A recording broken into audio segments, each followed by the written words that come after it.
All right. Hi, everybody. Welcome back. We are now diving into multiplication. So let's go. So, as we move into multiplication, we are moving into another type of concept, another type of computation, but the same CGI principles continue to apply to the work.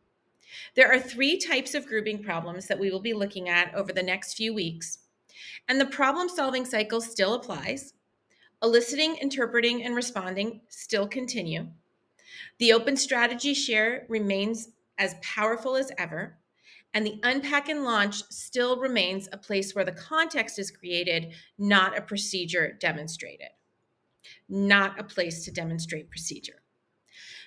Attending to the details of student thinking becomes even more important as the complexity of their thinking increases. So just take a moment to review the principles of CGI. We've reviewed them almost every week.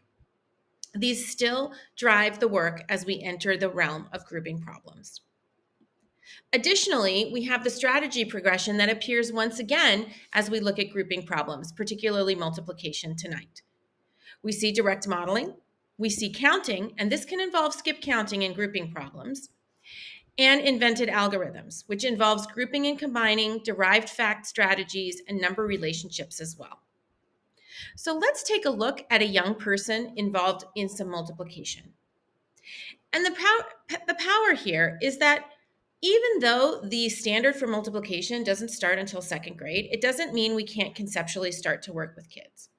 And the more you understand about properties of operation, the commutativity of multiplication, the associative property, the distributive property, those properties, if you can celebrate their appearance in the younger grades, when kids get to fourth and fifth grade and they have to apply and name those properties, they'll say, I've already been doing that since I was a little kid. So it's really helpful to make sure that you can identify those in the work. So we're going to watch Jada and see what she does.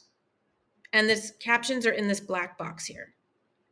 This one's also about cupcakes, but this one's about you. Yeah? Okay. Jada had 3 packages of cupcakes. There were 4 cupcakes in each package. Then she ate 5 cupcakes. How many cupcakes are left? I couldn't hear that one. Yeah, I'll read it again. Jada had 3 packages of cupcakes.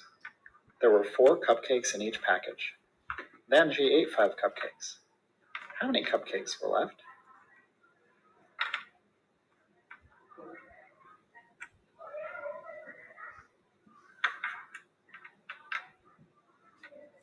7.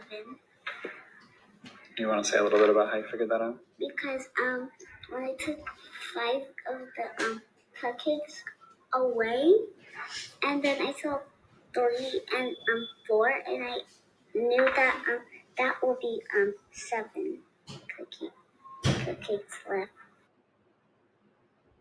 All right. So that was pretty amazing that we saw a little girl who's in kindergarten solve a multiplication problem with the second step.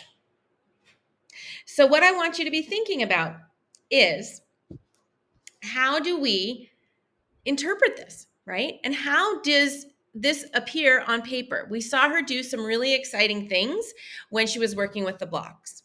So now we're going to think about when students write down their thinking, sometimes it looks different to what actually happens with the blocks, and sometimes it looks similar.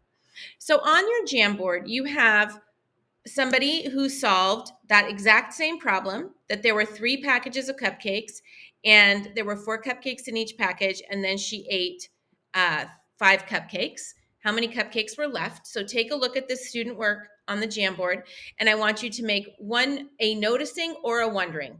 Whatever you want. Remember, you're going to approach the work with the growth mindset. Then you're going to take a look at this piece of student work on the Jamboard. It's a little bit more, the kids are a little older doing this one. I think they're second or third grade. So Jada had 5 packages of cupcakes. There were 12 cupcakes in each package. And then she ate 15 cupcakes. How many cupcakes were left?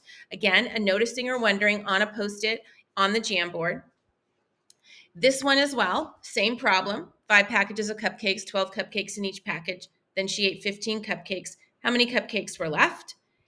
And then this one. and finally this one.